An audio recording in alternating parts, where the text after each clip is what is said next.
Hello friends, I am Vishnu Patel from Sri and Srimati P.Q. Kotawala Arts College, Patan, belonging to the Department of English. We have been dealing with Core Compulsory English CC-101, Introduction to the Forms of Literature, Forms in Prose. And we have started with essay as a form of literature. Out of the two forms prescribed for us, essay and short story, we have started with essay as a form of literature. We have seen in the preceding videos how essay has been variously defined and explained.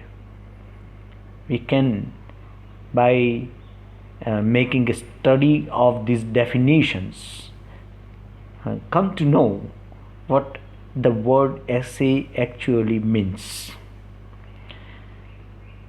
We have seen several definitions, and now it is high time for us to turn to different types of the essay. We have started with the aphoristic essay.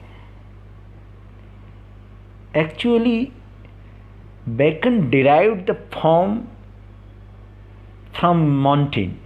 Montaigne was a French essayist we know now, and Bacon has the credit of transplanting the essay into England. But he followed, as we know now, a different line from Montaigne. Bacon did not allow himself to be expressed, means his personality to be expressed in his essays. He kept a particular kind of distance while writing his essays. We can understand that his approach is objective and impersonal. He describes his essays as dispersed meditations. He considered all knowledge to be his province.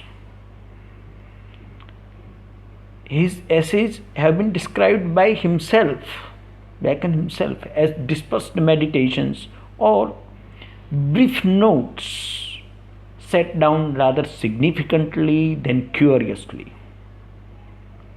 Notes written for their significance, for the importance of their meaning rather than their style. So his essays can be considered to be, actually, as he himself describes them, counsels, civil and moral. And in this sense, they are full of his practical wisdom. He was a man of practical wisdom.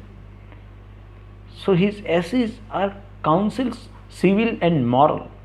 And these counsels are conveyed in short, crisp, and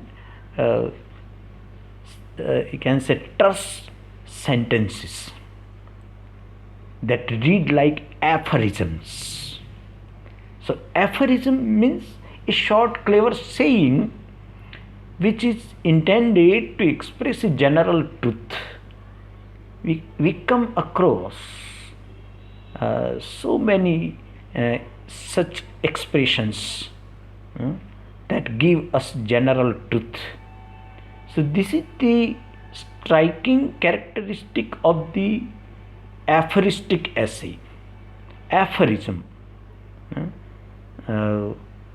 So one type is the aphoristic essay, and Bacon is a master of writing this type of essay. There may be found so many other writers also dealing with the same type, but Bacon is a brilliant example of aphoristic essayist. He is an English essayist who has written aphoristic essay. And now we can turn to one more type, and that is the personal essay. Personal essay means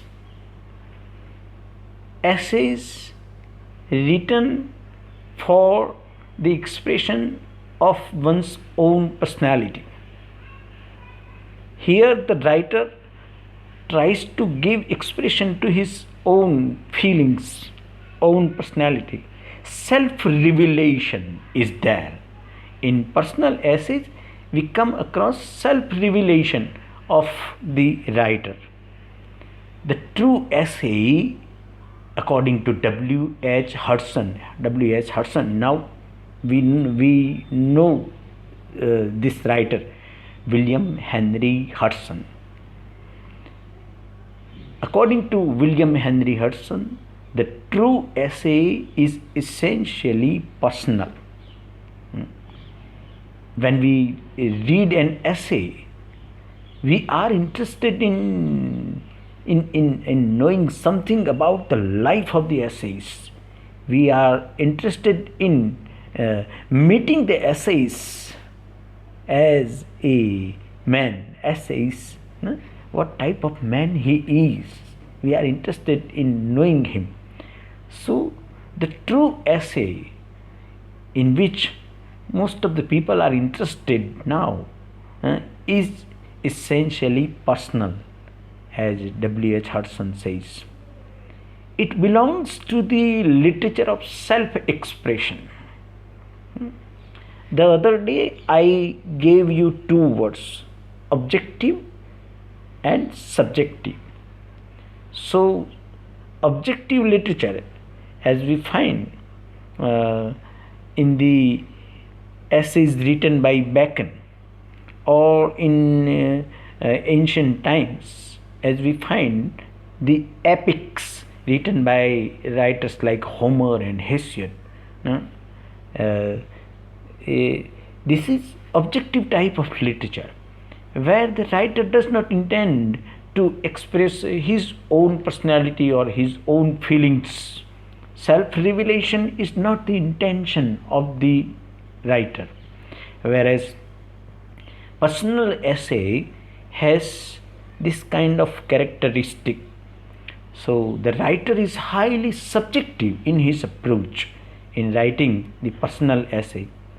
Let us read what W.H. Hudson, William Henry Hudson, has to say regarding personal essay.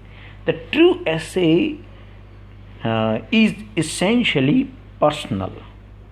It belongs to the literature of self-expression. Formerly, for the classical literature, self-expression had hardly any room. Everything was written in accordance with the conventions fixed for literary forms. For example, epic is a literary form, or tragedy is a literary form. Tragedies were written by writers like Sophocles, Euripides, Aeschylus. But they wrote tragedies in accordance with the conventions fixed for the tragedies, the art of writing tragedy. In the same manner, epic also used to be written in accordance with the conventions fixed for the writing of a successful epic. Epic conventions. You will come to know epic conventions when you will be expected to study epic as a literary form. So there is no place for self-expression, whereas here, when the approach of the writer is subjective, not objective, there is a lot of place for self-expression or self-revelation. Self-revelation, we may call it self-revelation also. Wordsworth's poem is subjective in this nature. In the same manner, we have in the field of essay in the form of essay, we have so many personal essays where we find this kind of subjective approach of the writer. The writer allows his personality to be expressed in his essays, and we are glad of his approach. We are glad to know what Charles Lamb has to say regarding his own personal life. Charles Lamb, we can remember in this regard Charles Lamb. Charles Lamb is considered to be or praised as the prince of the English essays. What a nice expression. The prince of the English essays. He is very, very charming so far as his essays are concerned. He is very, very charming and very poetic. And therefore he is considered to be the prince of the English essays. So Charles Lamb, William Hazlitt and Coleridge all are such egotistical essays of the Romantic age. They belong to the Romantic age. Let us finish the quotation that we get from William Henry Hudson regarding the personal essay.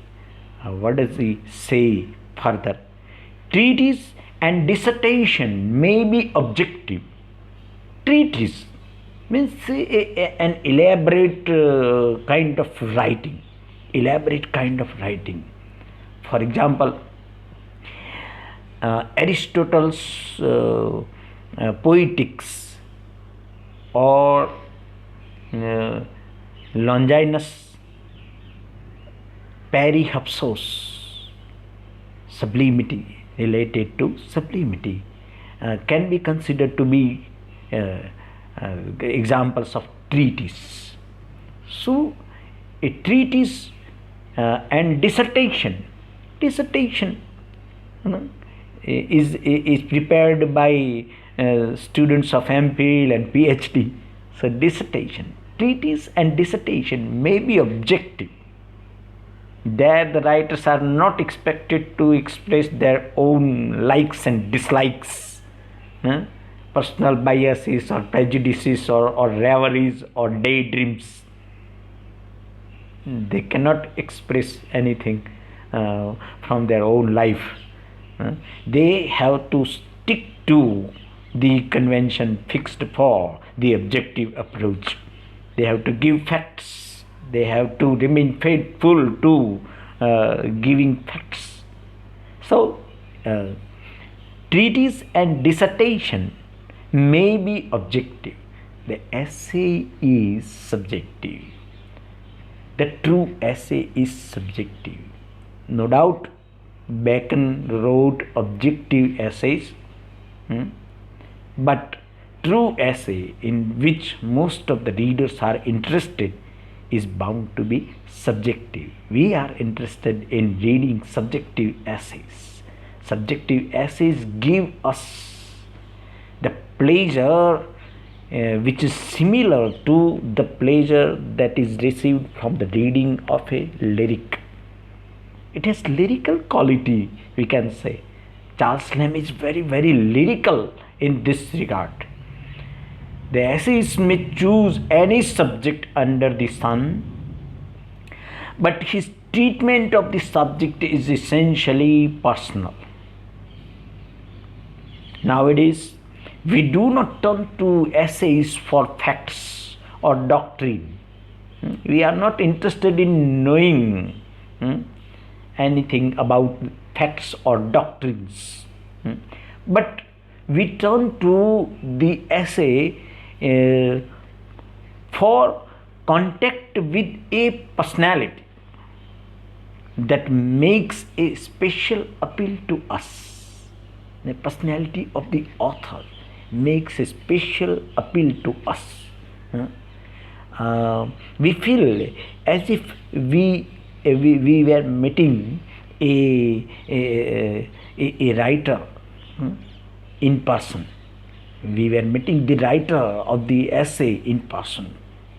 So this kind of feeling is very, very interesting. That is why the true essay is essentially personal. A true essay is thus subjective, not objective. Objective essays are made up of, as we saw in the case of Bacon, aphorisms and facts, or pieces of wisdom, we can say, sayings, etc. Montaigne can be remembered in this regard. We have seen how Montaigne declares the nature of his essays. He says, I am myself the subject of my book. I am myself the subject of my book. So this is something about personal essay. Charles Lamb, for example. Now we must refer to Charles Lamb because he is an English essayist. Charles Lamb writes that his essays do not need any preface.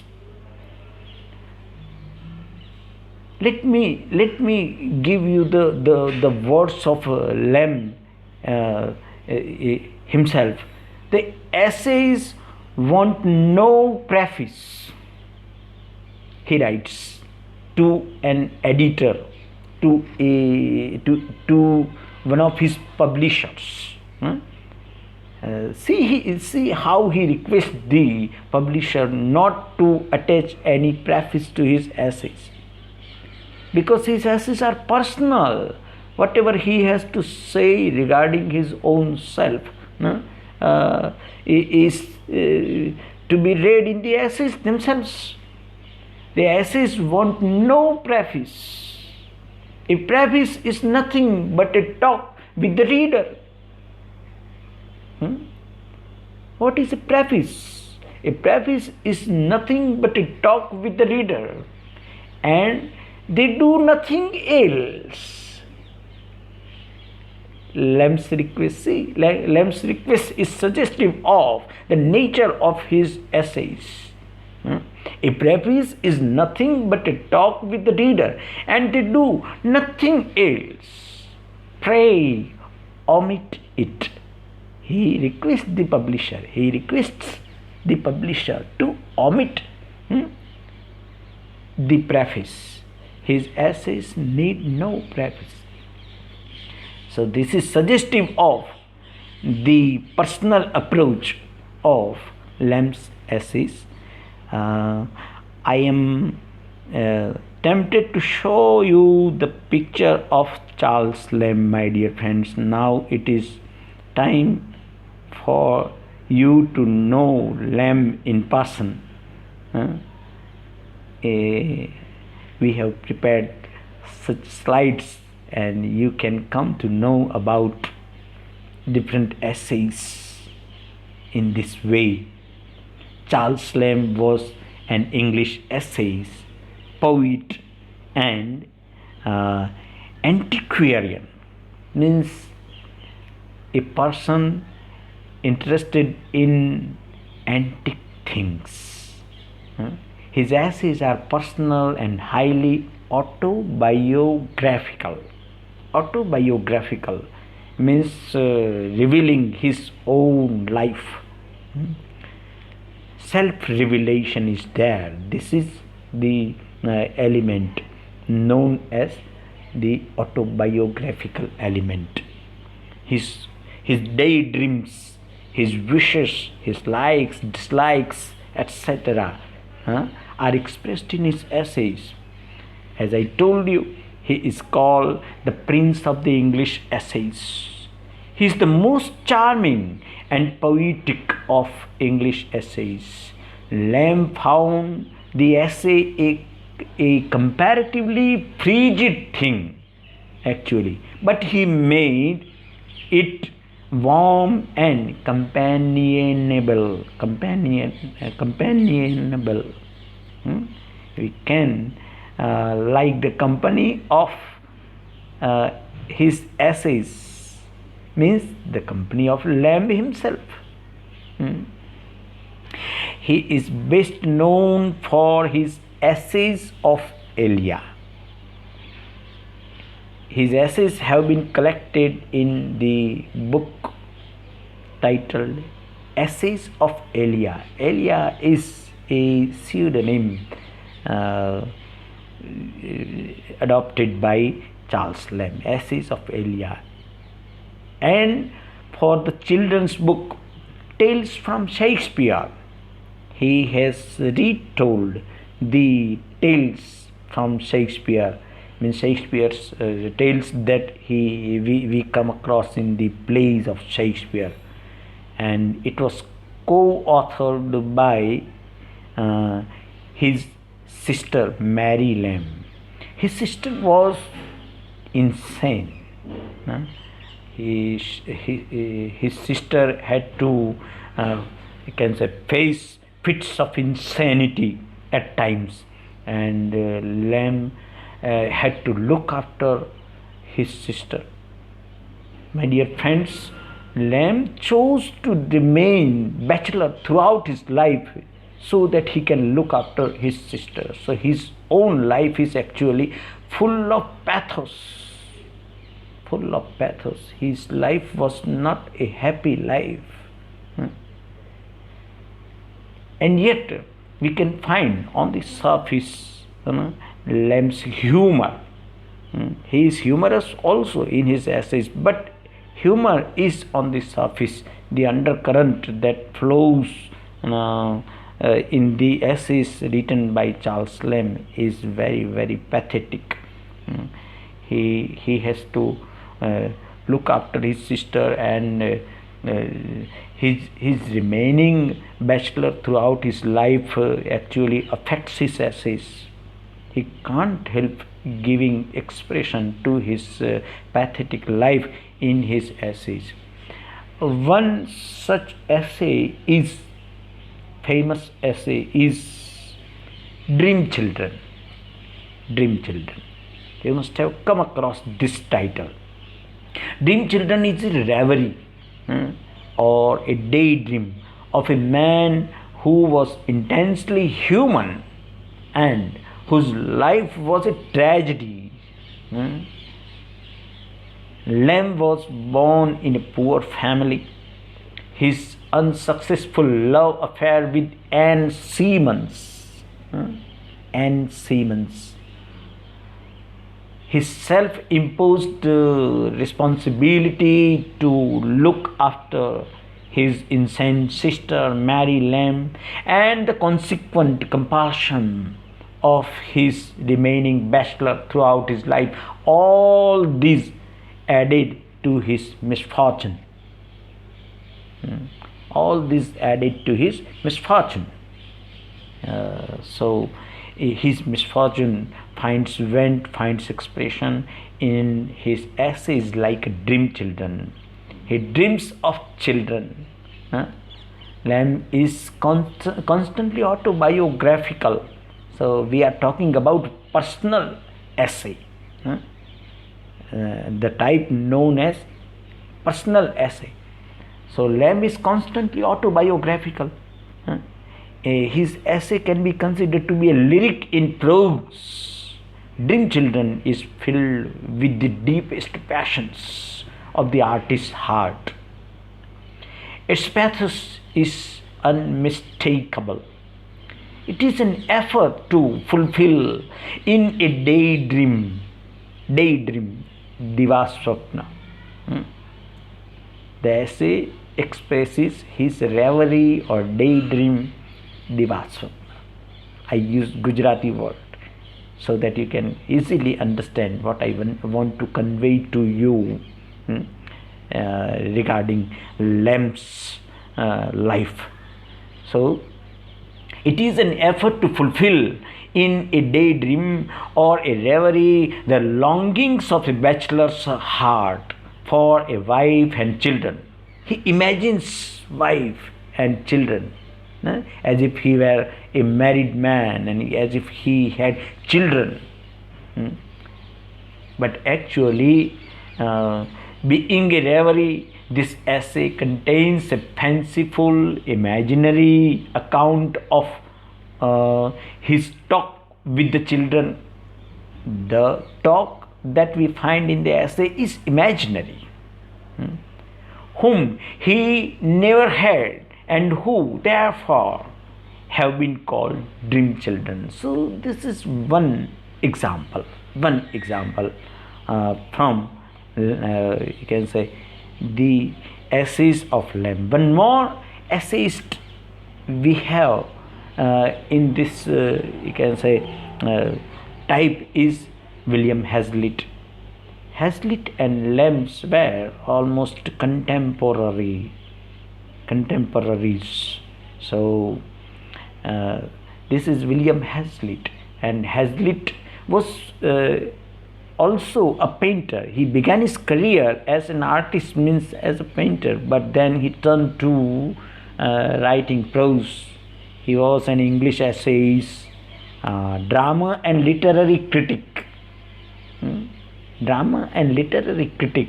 He has criticized dramas and literature, other forms of literature. He is a painter, social commentator, and a philosopher.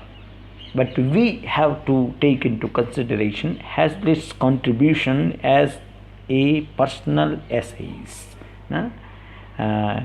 And he is now considered one of the greatest critics and essayists in the history of the English language. So these are two main examples or great examples of personal essays that we find in the history of English literature.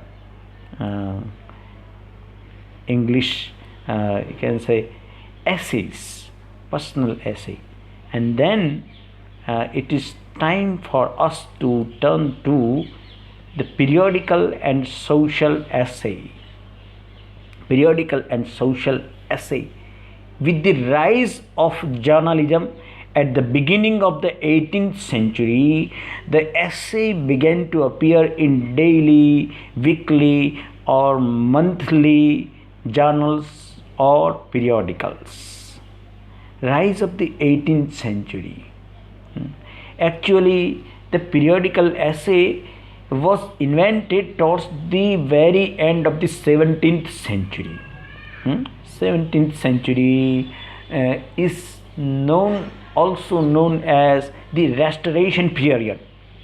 17th century. In 1660, you will come to know while studying the history of English literature and England. In 1660, King Charles II was restored to the throne of England, and with his restoration, he was restored to the throne of England he was summoned by the Parliament, and he was restored to the throne of England. And with his because of his restoration, the age is known as the age of restoration, the Restoration age, or the age of Dryden. John Dryden was a representative writer, poet especially, who has written satires mainly. He is known for his satirical genius. So Restoration age, during the Restoration age, the periodical essay was invented, but it developed during the 18th century. And the 18th century is also known as the age of Alexander Pope. Age of Pope, Alexander Pope. Alexander Pope is said to have, you can say, followed the footsteps of John Dryden. He wrote heroic couplets. To err is human, to forgive divine, true wit is nature. We saw some of the couplets written by Alexander Pope. True wit is nature, to advantage dressed, what oft was thought but never so well expressed. So, such lines were given to us by Pope. Pope used to write in heroic couplets. Actually, Dryden started to write in heroic couplets, but in the hands of Pope, heroic couplets adopted exquisite form. He handled it with, you can say, a great care, and it became a successful weapon for Alexander Pope, especially in his satires. We come across this kind of writing. Okay, we are here talking about periodical and social essays. So it was invented in the 17th century, but it reached its summit or perfection in the works of Addison and Still, who lived in the 18th century. Addison and Still are great names. We can find here the themes of these essays were usually social and political in the humorous and satirical vein. The more popular periodicals in those days were Still and Addison's The Spectator and The Tatler. The Spectator and The Tatler were started by Still and Addison. Both of them were started. The Spectator and The Tatler were started by Still and Addison. Still started them, and Addison was a dominant contributor to these periodicals. But they can be said to have started in collaboration. And Dr. Johnson's The Rambler and Idler also are some such periodicals who were popular during this age.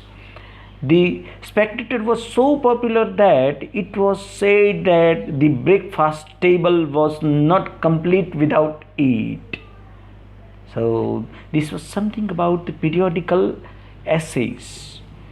Actually, the periodical essays had a specific function to perform. They were, you can say, moral monitors, social and moral monitors. Still writes something about the purpose of his periodical named The Tatler. He writes, the general purpose of the whole has been to recommend truth, innocence, honor, and virtue as the chief ornaments of life, and to ridicule folly and affectation. During the Restoration age, we can find moral turpitude, because the king himself was not, you can say, a correct kind of personality. He was corrupt. He was lewd and licentious. He was very selfish, and therefore, during the 18th century, writers like Steele and Addison thought it necessary to restore the importance of truth, innocence, honor, and virtue as the chief ornaments of life. And they also, in these essays that were published in The Spectator and The Tatler, they also tried to ridicule folly and affectation. Folly means drawbacks, follies and foibles, and affectation, dumb pretension. So these things were exposed in The Tatler and The Spectator. So they actually performed the duty of, we can say, social, moral, and intellectual and cultural monitor of the age. These periodicals were performing this kind of duty. They were social, moral, intellectual, and cultural monitors. Monitors means observers, supervisors. So this is to be kept in mind so far as periodical essays are concerned. They started to be written in the beginning of the 18th century, and they disappeared with the end of the 18th century. This was something about the periodical essays. They are social essays also. Their intention was, the writers intended to you can say, give news, both foreign and domestic, and at the same time they also intended to bring about reform in the people's behavior or conduct. Okay. Here once again I am tempted to show you the periodical essays. Yeah. So this is Richard Steele, English essays. Richard Steele. You can see the slide, and things written in the slide have been read already by me. So you can read it again at ease and come to know something about these two friends. Both of them were friends, close friends, and we can see what friendship can do. No? True friendship,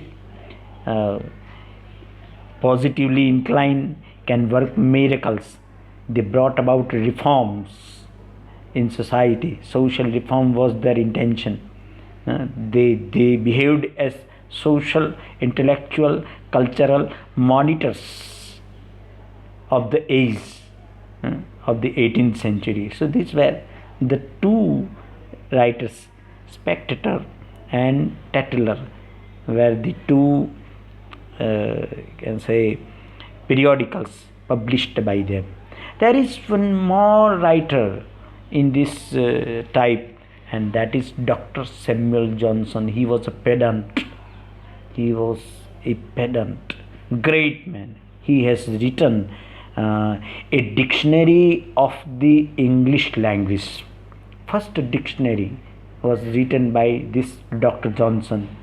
See his face. His face is suggestive of his pedantic approach.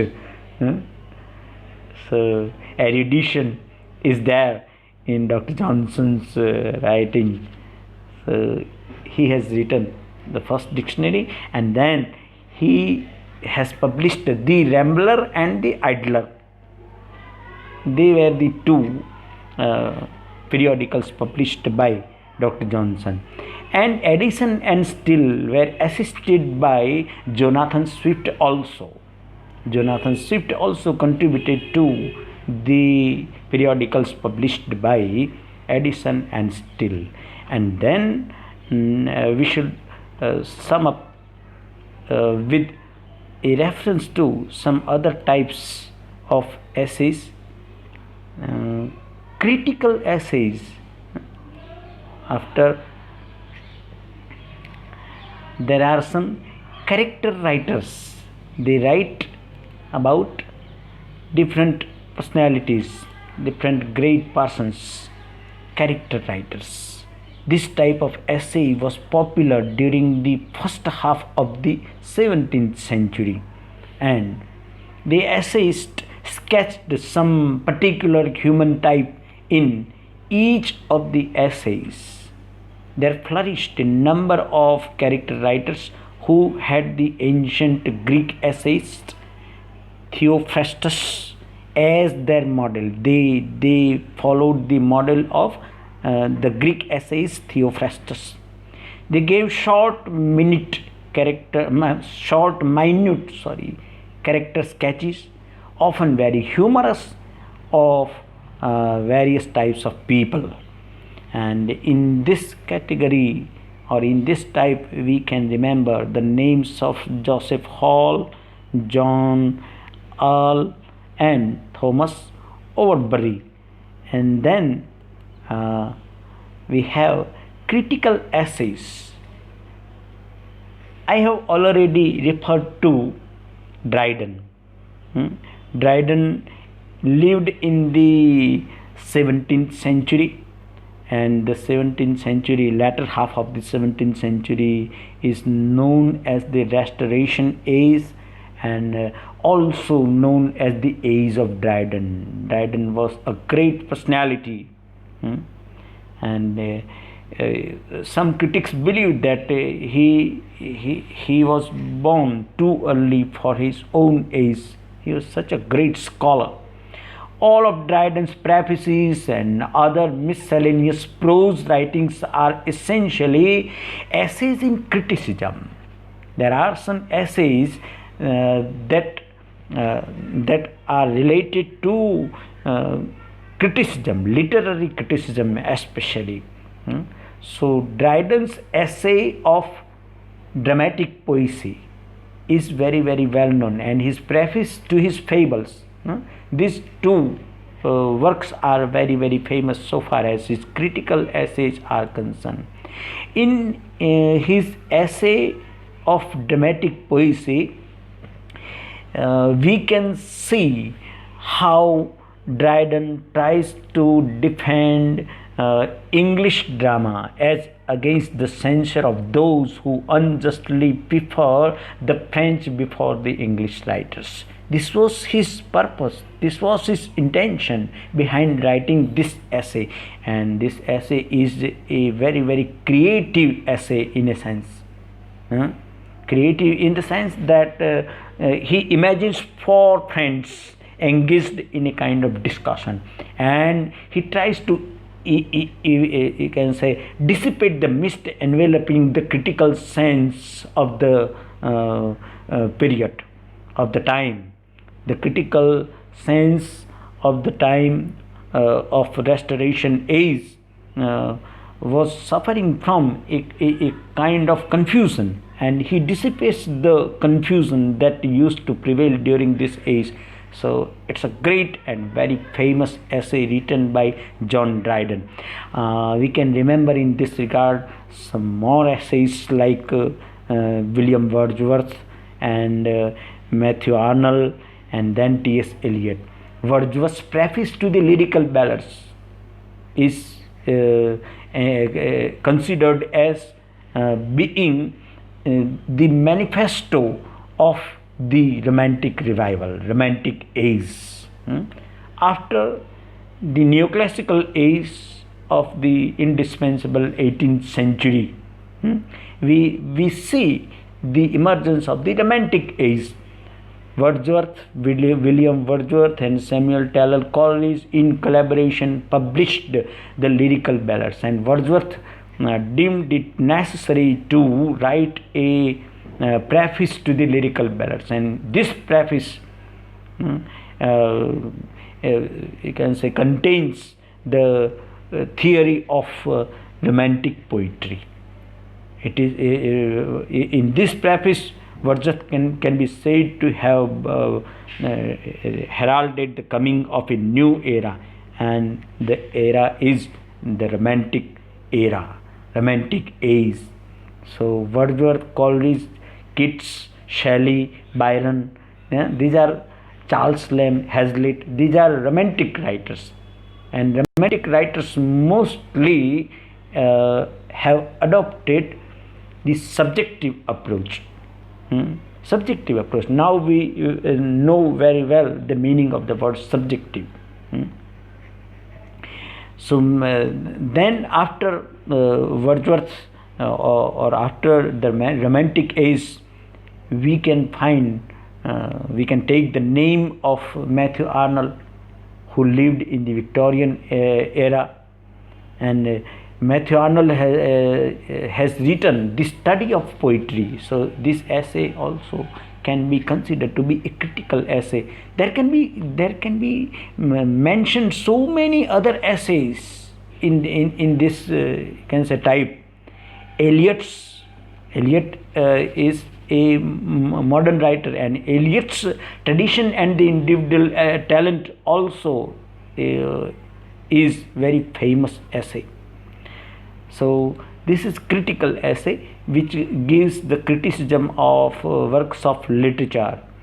Okay, and then there are some reviewers, some journals are dealing with literary works, so they also bear a, or you can say have, hold a certain position in the history of English literature, especially in the history of English essays. And this is how we can take into consideration different types of essay. We can think about different essays, different types of essays. My dear friends, the innumerable daily papers and weekly and monthly periodicals of our own time afford almost unlimited scope for the essays. Essays are free to write or deal with whatever subject they like. But a real essay, we can conclude in this way, a real essay is usually on less ephemeral topic. Ephemeral, short abiding, kshanabhangur. A real essay is usually on less ephemeral topic, more literary in style, and of a more personal nature. Real essay, true essay, is mostly found to be of this type. With this discussion or with this statement, we can say that we have summed up our discussion of the essay. In the videos to follow, now we shall turn to the other form of literature, and that is short story. Thank you very much for listening to me so patiently and cooperating with me. Keep watching the videos and try to study whatever appears in the slides that I intend to share with you. Okay, you'll be able to understand each and everything. Thank you.